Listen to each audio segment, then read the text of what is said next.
one prayer. There's only one desire. There's only one thing I want from God. I want him. I want him. I want to dwell in the house of the Lord all the days of my life. What does that mean? I just need to be in your presence. I just need you to gaze on the beauty of the Lord and to seek him in his temple. Now, I know that some of you are kind of weirded out because that's very romantic language, to gaze on the beauty of the Lord. And this is a man writing this to God. And I want you to be okay with the fact that this is highly romantic language, because I think the fact that that makes us weird is a key indicator that we don't really know the Father's heart. Because if you knew him, romantic language would make sense. If you knew him, you would say, all I want is to gaze on your beauty. The human heart was made to crave beauty. Men, specifically, you were made to crave beauty. Women, you were made to embody and represent the beauty of God. Men were meant to crave that. But there's really only one beauty that can satisfy the human soul. And David is like, I just want to see you, God. How unsatisfied would David be with a nice church service that sang a couple nice songs that everyone was like sort of happy clappy about?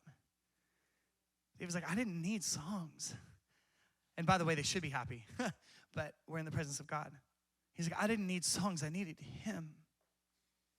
I didn't need an inspiring talk, I needed him. I needed the presence of God, I needed him. For in the day of trouble, he keeps me safe. Because in his presence, I'm safe. He hides me in the shelter of his secret tent, of his presence, and he sets me high on a rock. And my head will be exalted above the enemies who surround me. And at his sacred tent, I will sacrifice with shouts of joy, and I will sing and make music to the Lord. He's like, when I show up to the presence of God, let me tell you, I will go a little crazy. And I will sing, and I will be full of joy, and I will be loud, and I will celebrate, and I will party, and I will dance. Why? Because I'm with him. Not because they put on a cool song, because I'm with him.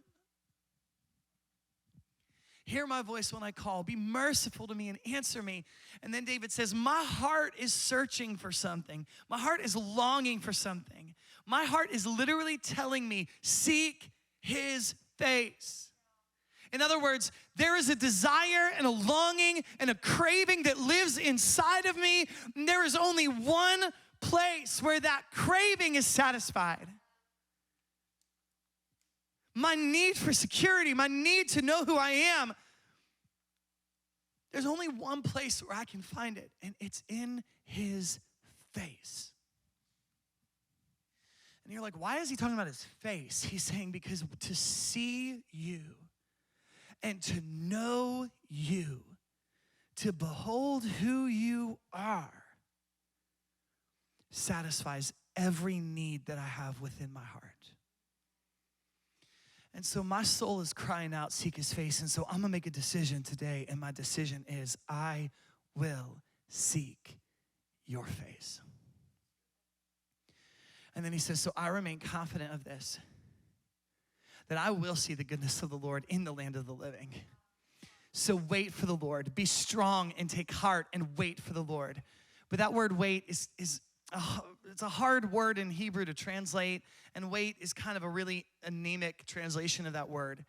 Because for us, like wait means like sitting in a doctor's office and just sort of chilling there until they call your name, like passive, doing nothing. But that word in the Hebrew is much more powerful than that. The word in the Hebrew means my expectation and my hope is in him. I expect that God's gonna show up in my life, and I'm waiting on him to do it. And while I wait, you know what I'm doing? Gazing on your beauty.